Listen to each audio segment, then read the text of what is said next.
Hello everyone, সবাই কেমন আছো? আশা করি খুব ভালো আছো। আর আমিও এখন মোটামুটি ভালো আছি। এতদিন কেন তোমাদের সাথে কোনো ভিডিও শেয়ার করতে পারিনি, আজকের ভিডিওটা দেখার পর হয়তো তোমরা অনেকেই বুঝতে পারবে। তোমরা তো জানো আগে আমাদের ঠাকুর মন্দিরটা 3 তলার ওপরেই ছিল, কিন্তু এখন ঠাকুর নিচে নামানো হয়েছে কিছু কারণের জন্য। সেটা আজকে ভিডিও দেখার পর তোমরা বুঝে যাবে।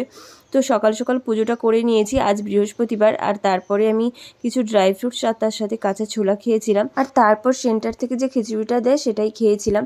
আমাদের এখানে খিচুড়িটা মোটামুটি ভালো করে, জানি না অন্যান্য জায়গায় কেমন করে। আমাদের এখানে প্রায় 4-5 রকমের সবজি দিয়েই তৈরি করে। প্রত্যেক দিন না ভালো লাগলেও মোটামুটি আমি সপ্তাহে 1-2 দিন খেয়েই নিই। আর এর মধ্যে কিন্তু প্রচুর প্রোটিন আছে। তারপর মার রান্নার জন্য আমি সজনে ফুলগুলো পরিষ্কার করে নিচ্ছিলাম। আর এখনকার দিনে সজনে ফুল খাওয়াটা কিন্তু খুবই ভালো, অনেক রোগ থেকে মুক্তি পাওয়া যায়। তারপরে এখন তো আমাকে গ্যাসের কাছে মা যেতেই দেয় না, প্রায় দিনের রান্নাটা মা নিজেই করে। আর এদিকে তোমাদের দাদাভাই দেখো বেরিয়ে গেল স্কুলে যাবার জন্য। এখন আমি তো স্কুলেও যাই না, স্কুলও বন্ধ করে দিয়েছি। আর এদিকে মা রান্না করেছে সজনে ফুলের ভাজা, বেগুন ভাজা, আলু ভাজা, তার সাথে কুমড়োর তরকারি, আর করেছে আম দিয়ে ডাল। আজকে যেহেতু নিরামিষ বৃহস্পতিবার।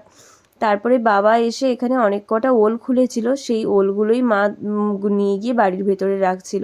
দেখো এটা আবার জোড়া ওল।